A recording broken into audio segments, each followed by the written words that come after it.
Whenever you get something in the mail with this insignia, there's probably fun inside. We got an unboxing for you all today.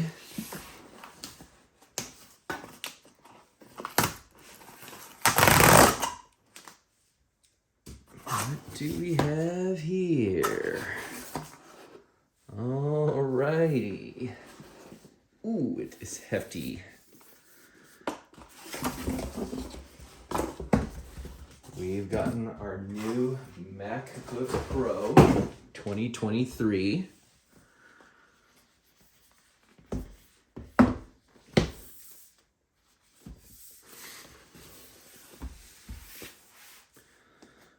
always love opening up a package from Apple.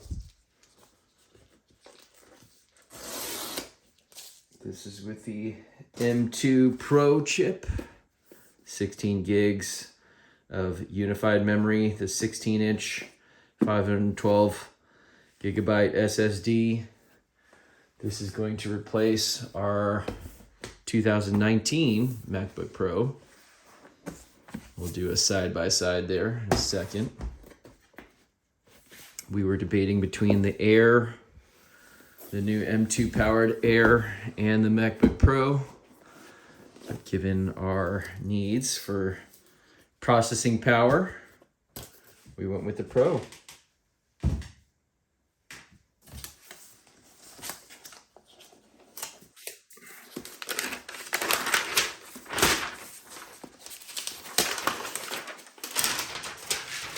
Nice. Very nice.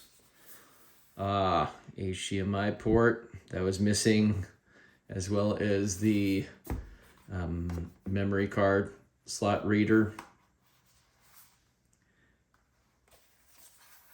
The lightning port also missed. So there is one less USB-C, but that doesn't really impact us. Let's see what's inside the box.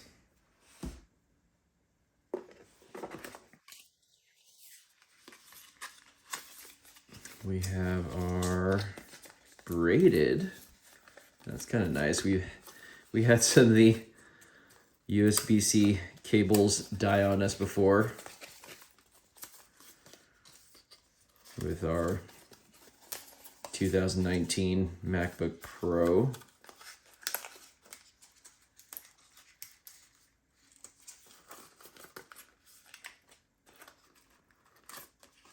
This is tricky to get out. All right, here we go. Gonna take out this end first, the corded end. This is really nice. Our first Mac since the return of the MagSafe. It's really nice, especially when you trip over cables like I do. Okay, I'm guessing this is some stickers in the manual.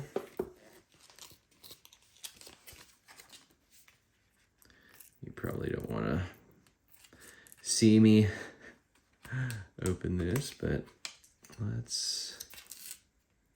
Why is this so tricky to open?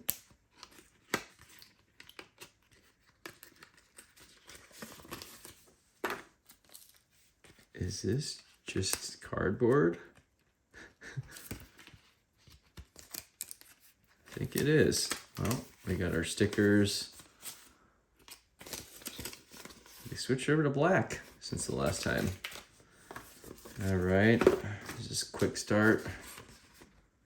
Okay. SDXC, that's what it's called now.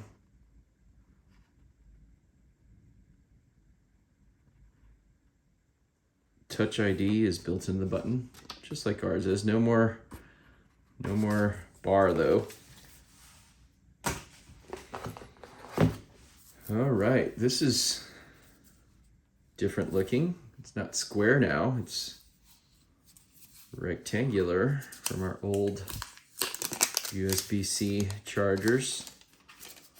see here. How many watts is this?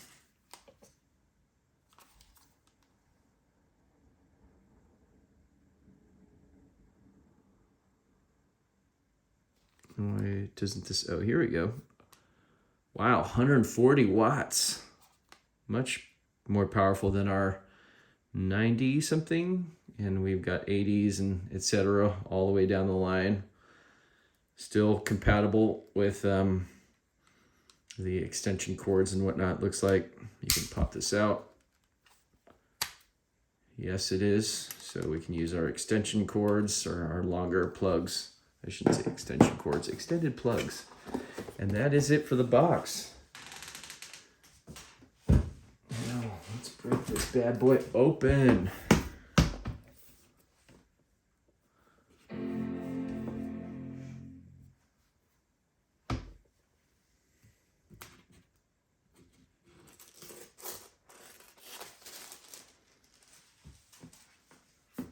Hello to you too.